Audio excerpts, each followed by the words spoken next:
नमस्कार दोस्तों, स्वागत है आपका अपने YouTube channel IGNOU students help में। और आज जो हम कवर करने वाले हैं वो है MHI 01 का चैप्टर नंबर कौन सा चैप्टर नंबर है, एक सेकेंड, 12, यूनिट 12 हम कवर करेंगे, एंशिएंट ग्रीस। ठीक है, और ये दो पार्ट में हम कवर करेंगे। आज फर्स्ट पार्ट में देखते हैं। एंशिएंट ग्रीस बहुत ही इंपॉर्टेंट टॉपिक है दोस्तों आपके लिए, क्योंकि इससे बहुत सारे क्वेश्चन पूछे जाते हैं। और एक दो बार आप ये लेक्चर सुन लोगे तो मेरे को पूरा यकीन है कि आप आराम से बहुत अच्छे से लिख के आ पाओगे। ठीक है, तो अब ज़्यादा टाइम न लेते हुए सीधा हम चलते हैं डिस्कशन की तरफ। तो देखिए, सबसे पहले तो लोकेशन के बारे में आपका वहाँ पे डिस्कशन है, ज्योग्राफिकल फीचर्स के बारे में। तो मैं आपको यहाँ पे डिटेल से मैंने मैप खोल रखा है गूगल मैप का। उस ज़माने में भी ऑलमोस्ट यही था, कुछ अलग तो है नहीं, चेंजेस कुछ ज़्यादा ज्योग्राफिकली तो नहीं हुआ है, बस बाउंड्रीज बना दी गई हैं। तो आप देखिए, ये ग्रीस जो यहाँ दिखाया जा रहा है ना, तब यहीं पे पूरा ग्रीक सिविलाइजेशन आती है। ये वाला जो एरिया है इसको पेलोपोनेस आइलैंड बोला जाता है।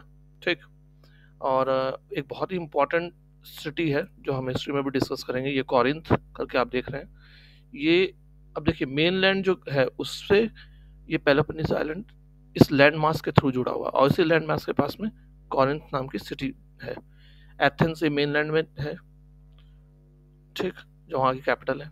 ये एक बहुत ही इंपॉर्टेंट आइलैंड है, क्रेटे आइलैंड। यहाँ पे मिनियन सिविलाइजेशन का उदय होता है, बाद में माइसिनियन सिविलाइजेशन भी यहाँ रहती है। साइप्रस भी था उनके अंडर में। ये नॉर्थ, ये एशियन सी है इस साइड में, और ये आयोनियन सी है, और साउथ में पूरा मेडिटेरेनियन सी है। ठीक है ना। तो आप देख पा रहे हो कि ये जो पूरे एशियन सी के जितने भी आइलैंड हैं, छोटे छोटे आइलैंड, ये सारे के सारे उनके अंडर आते थे। ठीक, और कहीं काफी हद तक वो लोग, ये जो इटली का इलाका है, सदर्न इटली का, यहाँ पे भी उन लोगों ने कब्जा कर लिया था कुछ हद तक। ठीक है, बट मेनली उनका ये क्रेटे आइलैंड बहुत मेन है, आप याद रखिए। बाद में साइप्रस पे भी उनका था कंट्रोल। साइप्रस पे तो आज भी है इसका कंट्रोल, आधा टर्की का है, आधा ग्रीस का है। जो सदर्न पार्ट है वो ग्रीस का है, और नॉर्दर्न पार्ट जो है वो टर्की के अंडर आता है। कुछ पार्ट टर्की के अंडर आता है आपका। वैसे तो ज़्यादातर कंट्रोल इन्हीं का है, ग्रीक का ही कंट्रोल है साइप्रस पे। हालांकि साइप्रस एक अपने आप में कंट्री है। ठीक है, बोलने वाले नेटिव स्पीकर्स के तरीके से मैं बोल रहा हूँ, ज़्यादातर इस पे आपको ग्रीक वाले हैं, और टर्किश लोग भी, कुछ लोग कुछ पोर्शन में है, क्योंकि टर्की यहाँ से बहुत ही पास था। टर्की का भी इस पे कंट्रोल रहा है सेकेंड वर्ल्ड वॉर के आसपास में, जब बाद में जब इस्लाम का उदय होता है तो उस समय। खैर एनीवेज, हमारा टॉपिक साइप्रस नहीं है। हम मेन फोकस हमारा क्रेटे आइलैंड रहेगा और मेन लैंड रहेगा, और मेन लैंड में भी खास करके ये जो पेलोपोनेस आइलैंड है वहाँ पे है। ठीक, तो टॉपिक पे चलते हैं हम, आपके अपने बुक पे आते हैं डायरेक्ट। तो सबसे पहली सिविलाइजेशन जो वहाँ पे आती है वो है मिनियन सिविलाइजेशन, और ये आपका 2000 BC से लेकर के 1400 BC तक रहती है। ठीक, और इसका जो एक्सकावेशन था सबसे पहले 20th सेंचुरी में सर आर्थर एवंस ने किया था, और इसका नाम मिनियन सिविलाइजेशन रखा गया है क्योंकि क्रेटे माइथोलॉजी में एक लेजेंडरी किंग था मिनोस, उसी के नाम पे इसको नाम दिया गया है। कुछ एक इम्पोर्टेंट टाउन्स हैं जहाँ पे जो रिमेन्स मिले हैं वो है नोसोस, फाइस्टोस एंड मालिया करके हैं।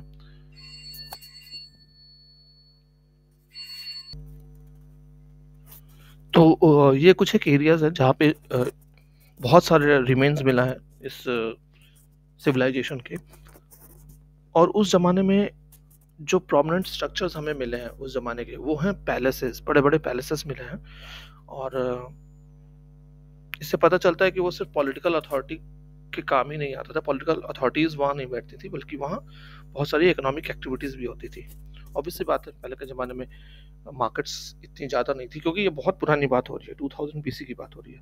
तो जो बाउंड्री के अंदर, पैलेसेस के अंदर जो घेरा बना के बनाया हुआ होता था, जिसके अंदर पैलेस होते थे, वहीं पे मार्केट एक्टिविटीज़ भी होती थी।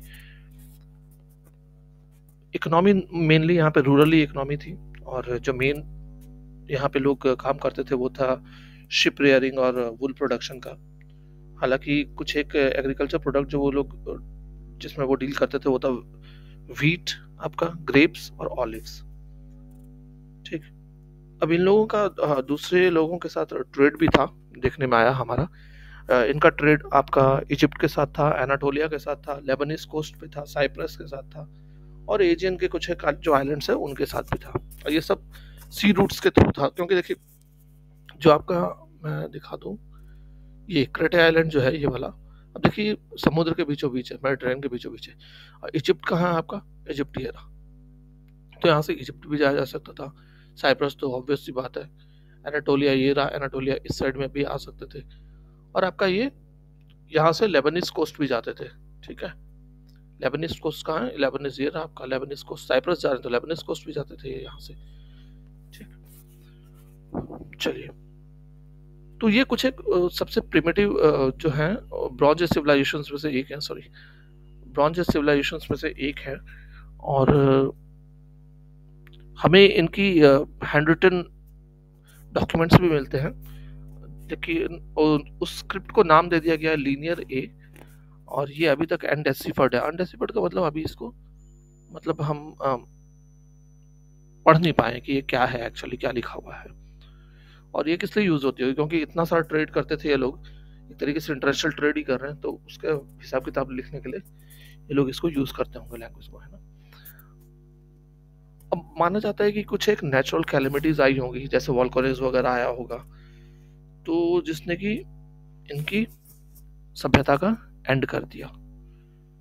या फिर ऐसा भी माना जाता है कि कुछ एक लोग मेनलैंड ग्रीस से आए और उन्होंने कॉलोनाइज कर लिया इनको, और जो इनकी सभ्यता थी वो धीरे धीरे खत्म हो गई। ठीक है, coming back to the, sorry, तो इस तरीके से मीनियन सिविलाइजेशन के बारे में इतना ही है।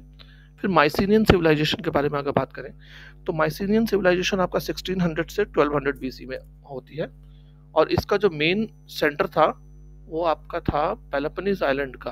ये देखिए, पेलोपोनेस आइलैंड के मेन सेंटर था इसका, और नॉर्थ वेस्ट का खास करके था मेन सेंटर इसका। तो मैं बता रहा था कि जो माइसीनियन सिविलाइजेशन का मेन सेंटर जो था वो नॉर्थ वेस्ट में था। ठीक है, और भी कई सारी माइसीनियन साइट्स हैं, और यहाँ पे एक माइसीनियन साइट का नाम ही माइसीन करके है, वहीं से इसका जो है उठता है सिविलाइजेशन का नाम, क्योंकि वहाँ पे बहुत सारे रिमेन्स मिले, तो वहीं से इसका नाम उठता है। अभी यहाँ पे जूम करके दिखा नहीं रहा, खैर आप सर्च करेंगे गूगल में तो दिख जाएगा। और दूसरी जो माइसीनियन मेजर साइट्स थी वो थी आपकी पाइलोस, थेबेस, ऑर्कोमेनोस और नोसोस। ठीक, अब ये कोई ऐसा नहीं था कि ये सेंट्रल अथॉरिटी से चलते थे, ये सब जो माइसीनियन सिविलाइजेशन के तहत था ये लोग अलग अलग जगह पे थे, और सबके अपने अपने एक चीफ होता था, किंग होता था, आप कह सकते हो। किंग कहना सही नहीं है, एक्चुअली एक चीफ ही होता था, रूलिंग चीफ होता था, और उसके ब्यूरोक्रेसी होती थी। ठीक, वॉरियर क्लास का जो चीफ, वॉरियर क्लास का चीफ होता था, और ब्यूरोक्रेसी होती थी। ठीक है, और ये ब्यूरोक्रेसी ही पूरा सिस्टम चलाती थी, पूरा कंट्रोल रखती थी इकोनॉमी पे, और सेंट्रलाइज्ड स्ट्रक्चर था एक तरीके से, है ना। और माइसीनियंस जो है फॉरेन ट्रेड भी खूब करते थे। इनका मेन जो ट्रेड होता था वो ऑयल, पॉटरी और टेक्सटाइल्स मेन एक्सपोर्ट्स था, और जो ये इंपोर्ट करते थे वो मेनली करते थे गोल्ड, कॉपर और टीन।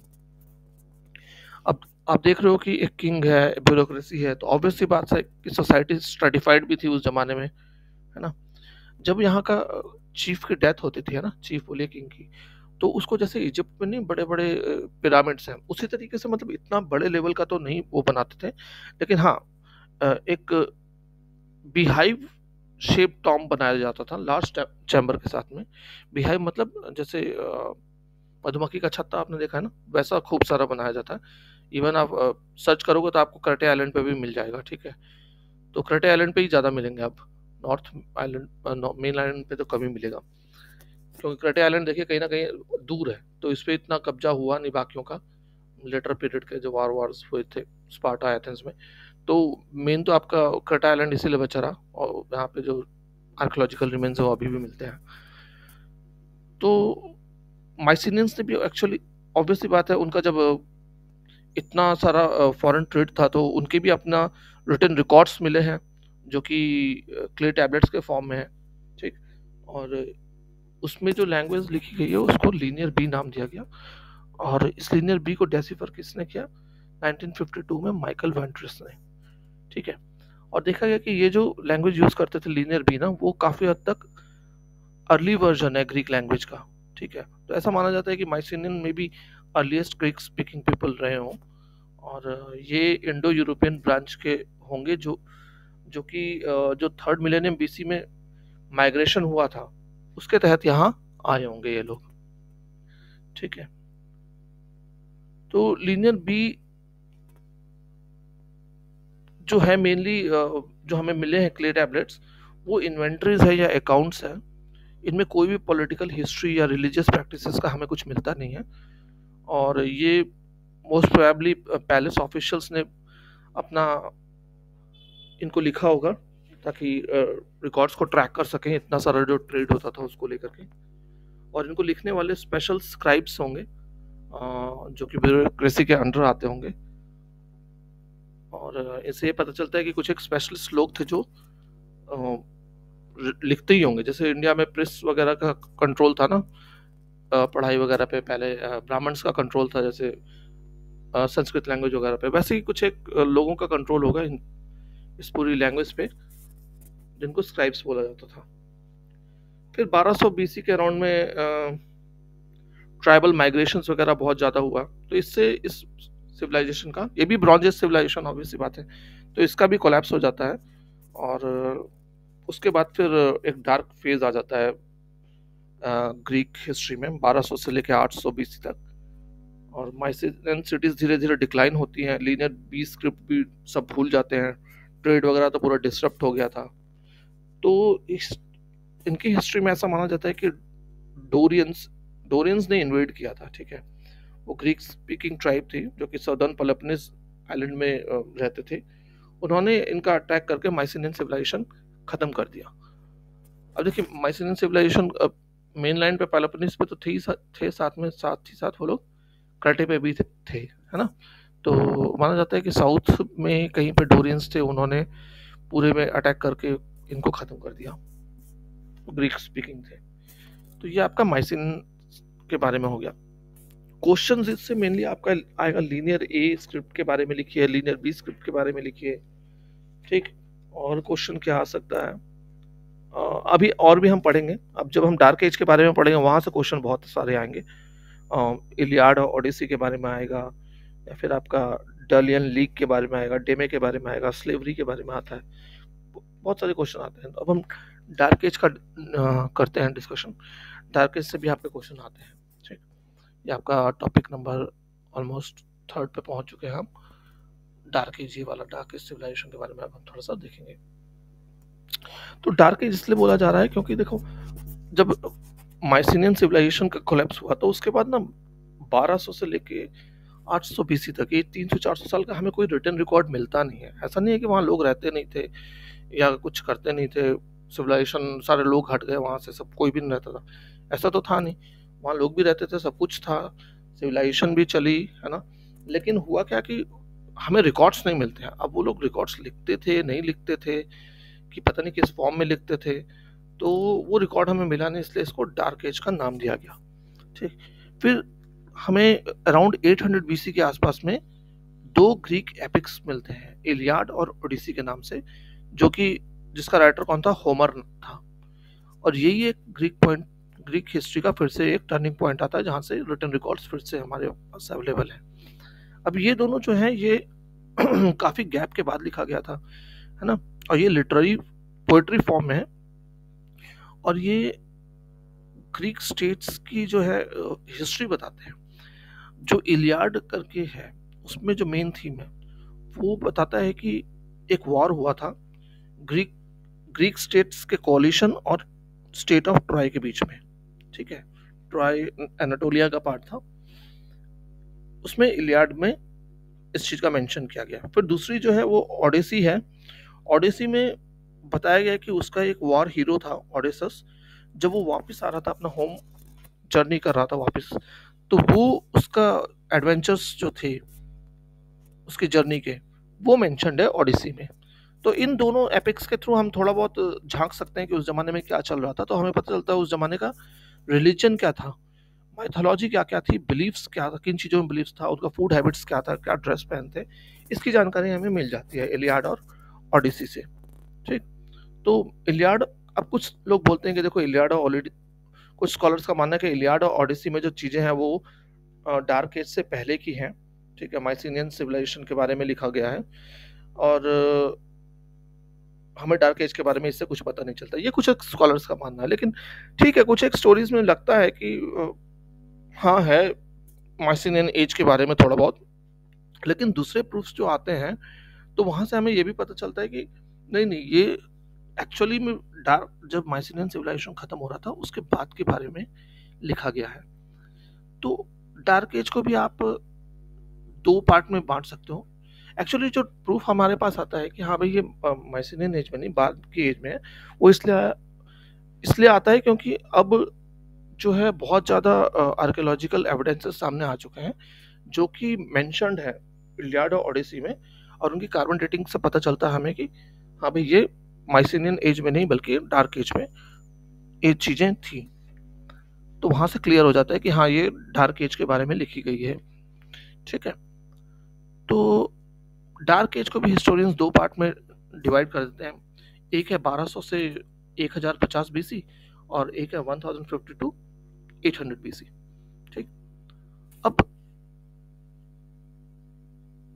अब ऐसा देखा गया कि 300 टू 1100 बीसी के आसपास में बहुत ज़्यादा एक्सटेंसिव पॉपुलेशन डिक्लाइन हुआ। अब पॉपुलेशन डिक्लाइन हम कैसे कह सकते हैं?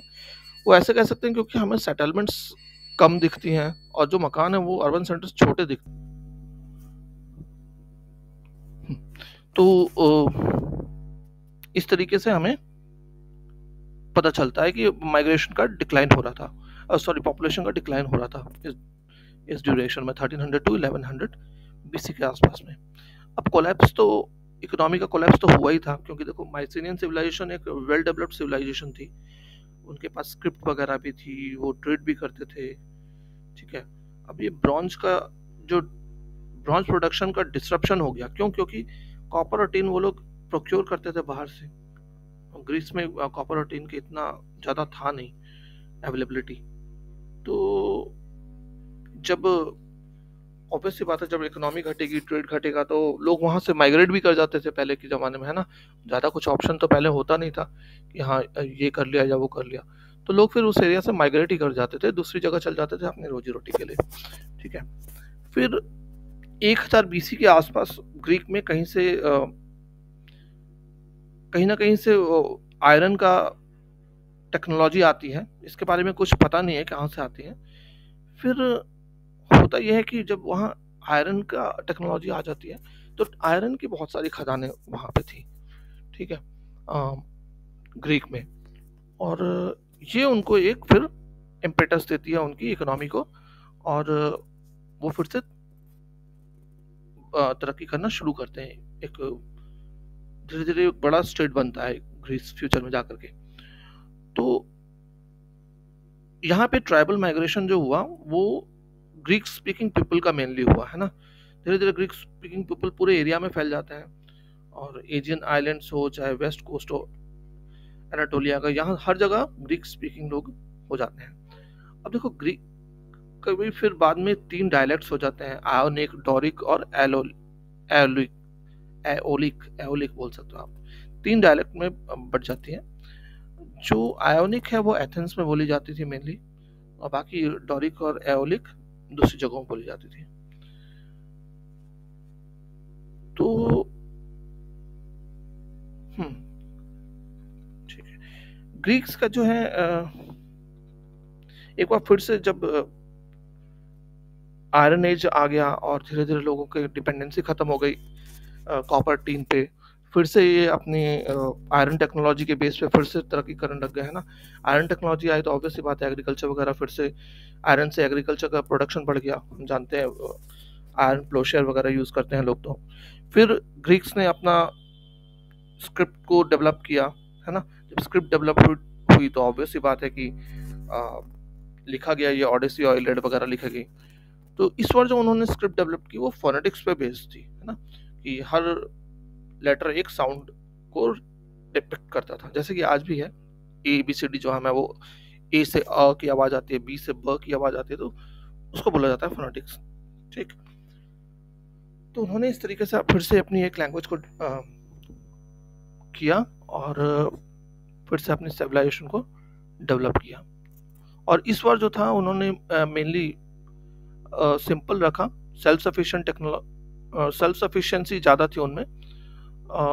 उनमें बहुत ज़्यादा पावरफुल किंग्स नहीं हमें दिखते हैं डार्क एजेस में, और बहुत सारे छोटे छोटे स्टेट्स थे, उनके अपने किंग्स या चीफ्स थे, लिमिटेड अथॉरिटी थी और पॉलिटिकल पावर्स भी उनकी कम थी। लेकिन हाँ, ओलिगार्कियल पॉलिटिकल स्ट्रक्चर दिखता है, जहाँ की देखो किंग जो है बहुत सारे लोगों के साथ, रिच लोगों के साथ अपनी पावर्स को शेयर करता था। तो ये डार्क एजेस का दिखता है। इसके आगे फिर आर्काइक एंड क्लासिकल पीरियड आ जाता है, जो कि मेन है, हम इसको देखेंगे अगले लेसन में। अभी फिलहाल के लिए इतना काफ़ी है मेरे ख्याल से। Thanks for watching. जय हिंद।